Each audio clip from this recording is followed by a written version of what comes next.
A'udzu billahi minasyaitonir rajim. Bismillahirrahmanirrahim. Ang huling mga sandali bago ang kamatayan ng Propeta Muhammad. Ang huling mga sandali bago ang kamatayan ng Propeta Muhammad sallallahu alaihi wasallam. Kapayapaan nawa sa kanya. Merong isang kahangahangang epekto sa puso sa sandali ng kamatayan ng Propeta Muhammad sallallahu alaihi wasallam. Merong huling pagpapatunay ang propeta ay kapayapaan. Kaya pinababa ng Allah ang salita, Al-yawma akmaltu lakum dinakum wa atmamtu alaykum ni'mati wa raditu lakum Islam madina. Sa araw na ito ay ginawa kong ganap ang inyong relihiyon para sa inyo at ginawang lubos ang aking pagpapala sa inyo at kinalulugod ko sa inyo ang Islam bilang inyong relihiyon. Si Abu Bakar Siddiq radhiyallahu anhu ay umiiyak kaya sinabi ng propeta, Mayubkika ya Abu Bakar, bakit ka umiiyak sa talatang ito? Kanyang sinabi, dahil ang ibig sabihin nito ay ang mensahero ng Allah. Bumalik ang propeta mula sa kanyang huling hajj bago siya namatay ng 9 na araw. Bumaba ang huling talata sa Quran, Wattaqu yawman turja'una fihi ila Allah summa tuwaffa kullu nafsin ma kasabat wa hum la yudlamun. At katakutan ninyo ang araw na babalik kayo sa Allah at pagkatapos mamamatay ang bawat sarili kung ano ang kanyang nakamit at hindi siya aapihin. Ang karamdaman ay nagsimulang lumitaw sa propeta kanyang sinabi. Kaya kanyang sinabi, gusto kong bisitahin ang mga martir sa Uhud. Pumunta siya sa mga martir ng Uhud at tumayo sa mga libingan ng mga martir at nagsabi, kapayapaan sa inyo, o mga martir, kayo ang nauna at kami insyaallah ang susunod. Bumalik ang propeta na umiiyak, kaya kanyang sinabi, ano po ang nagpaiyak sa inyo o mensahero ng Allah? Mayubkika ya Rasulullah. Sabi niya, nananabik ako sa aking mga kapatid.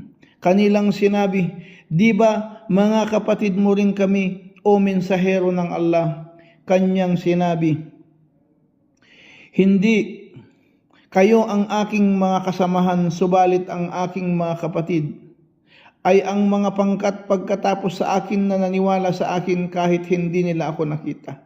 Bago siya namatay ng 3 araw, ay nagsimulang lumubha ang sakit sa kanya at siya ay nasa bahay ni Maymuna at siya ay nagsabi, ipunin ninyo ang aking mga asawa.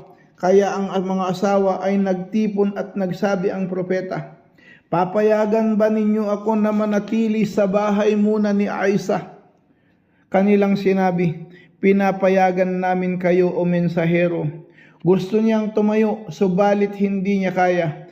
Dumating si Ali bin Abi Talib at Fudail bin Abbas upang buhatin ang propeta at inilipat mula sa bahay ni Maymuna patungo sa bahay ni Aisha. Ang mga sahaba ay unang nakita ang propeta na binubuhat, kaya nagtipon-tipon sila at nagsabi, ibigay mo sa akin ang mensahero, ibigay mo sa akin ang mensahero. Kaya nagtipon-tipon sila at napuno ang masjid at binuhat nila ang propeta tungo sa bahay ni Aisha. Nagpawis ang propeta at sinabi ni Aisha, sa buong buhay ko wala akong nakita na ganito kadami ng pawis. Wala akong nakita na ganitong kadami ng tao, kaya kinuha niya ang kamay ng mensahero at pinunasan ang kanyang pawis gamit ang kanyang kamay. Bakit pinunas niya gamit ang kamay ng propeta at hindi ang kanyang kamay? Sabi ni Aisha radhiyallahu anha, tunay ang kamay ng propeta ay malinis at marangal kaysa sa aking kamay, kaya pinunas ko ito sa kanyang pawis at hindi ang aking kamay.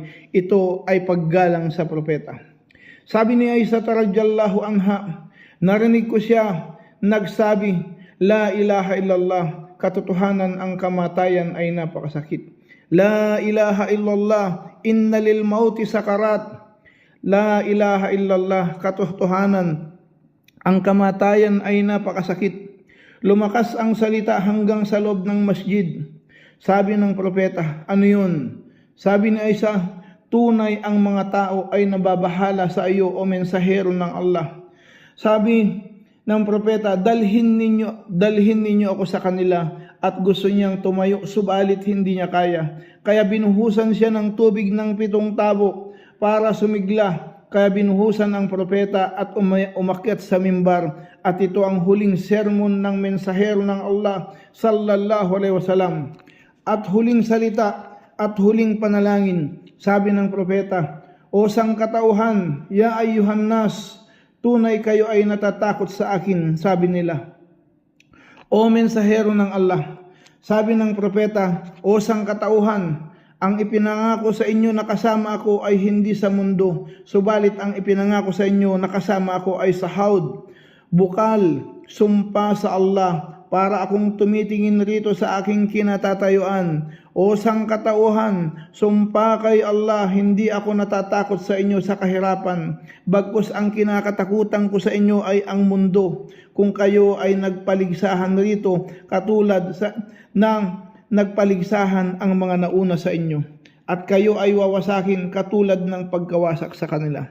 At pagkatapos sinabi niya, o sangkatauhan, sumpa sa Allah, ang inyong pagdarasal, inyong ingatan ang inyong sala. Inulit niya ito, at pagkatapos kanyang sinabi, o sangkatauhan, matakot kayo sa Allah, sa mga kababaihan, at pinayuhan ko kayo ng na maging mabuti sa mga kababaihan.